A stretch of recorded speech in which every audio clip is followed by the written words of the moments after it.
What's up guys, JayzTwoCents here, and I've got to talk quickly because we've got a fire extinguisher alarm thingy that's going bad way up there, like way up there, where we can't reach it, and it's beeping on me, like constantly. So if you guys hear a beep at some point throughout this video and it's like, what is that beeping sound?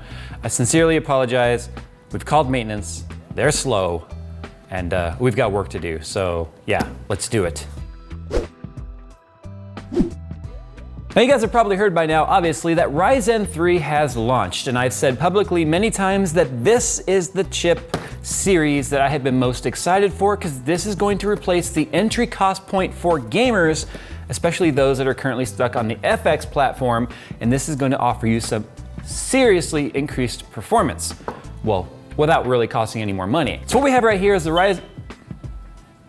Now I've got two new Ryzen SKUs here from AMD, the Ryzen 3 1300X and the Ryzen 3 1200. Now the 1200 has a base clock of 3.1 and a turbo clock of 3.4, where the 13X has a 3.5 base clock with a 3.7 beep clock. Yeah, so it's essentially the difference between the two. There's a $20 difference between both of them, but both of them are unlocked and overclockable. And these guys right here are basically competing directly with Intel's i3 lineup, specifically the 7100 and 7300. Now, you're not gonna see this build today. We are gonna be doing i3 stuff. I ordered some parts, they came in, we'll be doing some direct comparisons. So I figured what we do today is we would just throw together some lower end computer parts and see what type of gaming performance we can get now that we have much better CPUs at the same price point that FX was technically yesterday. This is not an official build log or build guide. The parts here are not necessarily the most optimized, but they are, lower end spectrum. So these are mostly parts I had laying around, a couple of things I picked up, so if they seem kind of an odd match, that's gonna be why. Now the Fractal Design Focus G. It's about 59 bucks here at US. It's got a window on it, it's got some LED fans, it's pretty cool. I have another fan I'm adding to it right here for an exhaust fan. I'm gonna go with the 1200 because I really wanna know what the baseline performance is gonna be for those adopting Ryzen 3 right now at this current time. So we will see what kind of overclocking we can get on this too with the built-in cooler. We're gonna be hooking it up to our B350 Tomahawk. It's an MSI motherboard. There is gonna be a little bit of overclocking available on this. Now for the power supply, I went with the EVGA 550B3. It's a 80 plus bronze. I actually used this in a friend of mine's PC. It seems to be working pretty well. It's fully modular and it's not that expensive, coming in at about 59 bucks. Graphics card, I was really torn on this because the problem is the graphics card market right now is flipped completely upside down because of cryptocurrency mining once again. You can get them for about $270, depending on which model you get. I prefer the 6 gig version, which is what we have right here. This is actually the founder's card. I would stay away from the 3 gig version, honestly. 6 gigs is gonna be better for today's games and a little bit longer future longevity. I wanted to go with an AMD card, but they're still so upside down in pricing. I just decided to go with a 1060. Now for memory, we picked this up today. We actually ran down to Fry's Electronics this morning. We picked this up.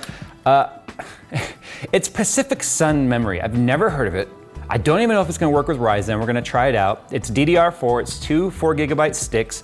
They're black, so that's cool. There's no heat spreader or anything on them. Even looking up online information about this brand, we couldn't find out a whole lot. So I don't even know if it's gonna work with Ryzen. We'll see what happens. Now you might have noticed we don't have any storage on the table. That's because I'm actually cloning the drive upstairs right now from our other Ryzen rig so we can be up and running pretty quickly. But I went with something I've not done before on this channel, and we went with an SSHD. It's a Barracuda FireCuda drive, and it's a 1 terabyte. So we're looking for better performance than a hard drive, but not have as much expense as an SSD, but more capacity. We'll put that in when it's all done cloning. So what do you say we build this thing? I think it just finished, actually. Did you hear that?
All right, so obviously a jarring jump cut. We are a couple weeks past when we started making this video because we put this video on hold, unfortunately, when my father passed away, and we got a chance to come back to this now. And I'm more excited about Ryzen 3, I think, than Threadripper, because since we started this video, Threadripper was officially announced. We went to the event, we got our hands on Threadripper. I failed at unboxing it.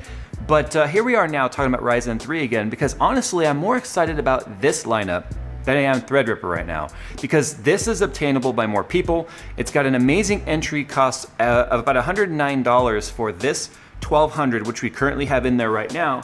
And this thing is a little beast, let me tell you. Now, I've been sitting here thinking about this, and especially over the last week or so when I'm going, I need to finish this video, and I'm wondering, who does this processor really speak to? And to me, it speaks to quite a few people. Obviously, it's people on a budget, right? Because this whole rig, as you see right here, we changed one thing since we started this video. We put in an SSD. The only difference between a hard drive and an SSD is load times. Performance usually doesn't differ.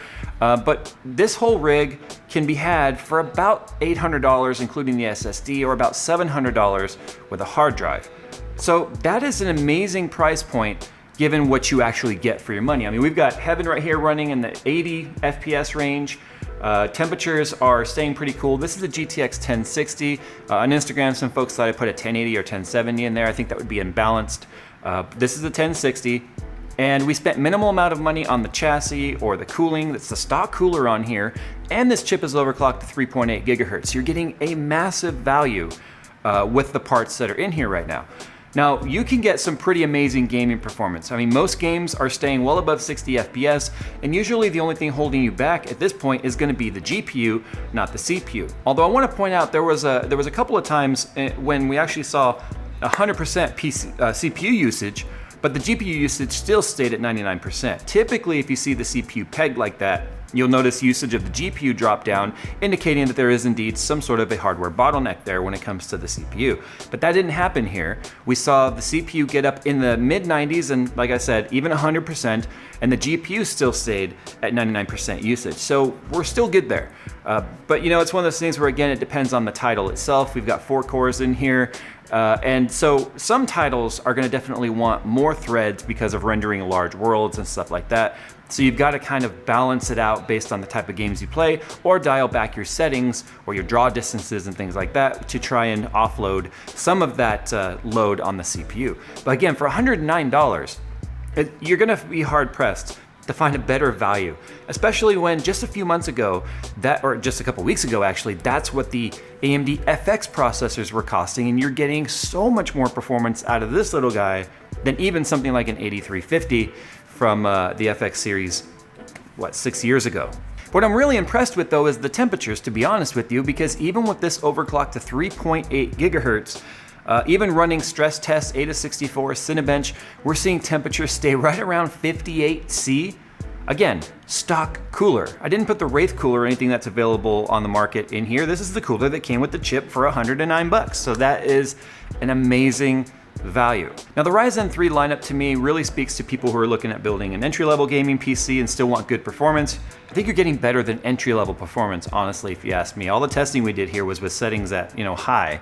But I think it also speaks to people looking at building a system for going back to school. I mean, let's face it, right? You try and talk your parents into buying you a computer because it's for schoolwork, but really you're just gonna play games on it. So why not at least get good performance from it?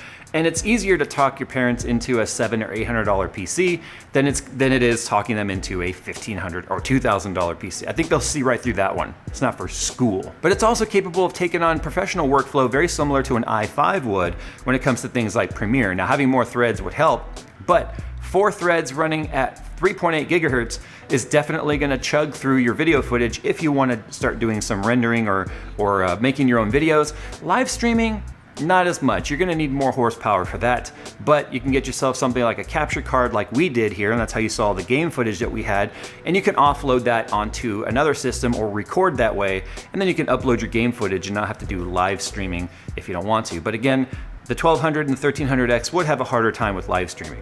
So anyway, guys, sorry about the delay on my Ryzen 3 coverage. Threadripper stuff is coming, I promise. Everything got pushed back, my whole timeline got screwed over the last couple weeks, and I appreciate your guys' patience through all of that. And I've got a trip coming up next week that's gonna push things back even farther, but trust me, the wait is worth it. Thanks for watching, guys. Sound off in the comments. Tell me what you think about Ryzen 3. It's funny, there's a lot of conversation about Ryzen lately, and the fanboys are coming out on both sides, man. I'm telling you right now. You've got the Intel fanboys, you got the AMD fanboys, and it looks a lot like the alley fight scene in Anchorman. I mean, it's getting ugly out there, but in a good way, right? It's ugly because we have competition now, which is absolutely great. Check it out, guys. Tell me what you guys think. Thumbs up if you like the video. Subscribe if you're not already subscribed. And as always, I will see you in the next one.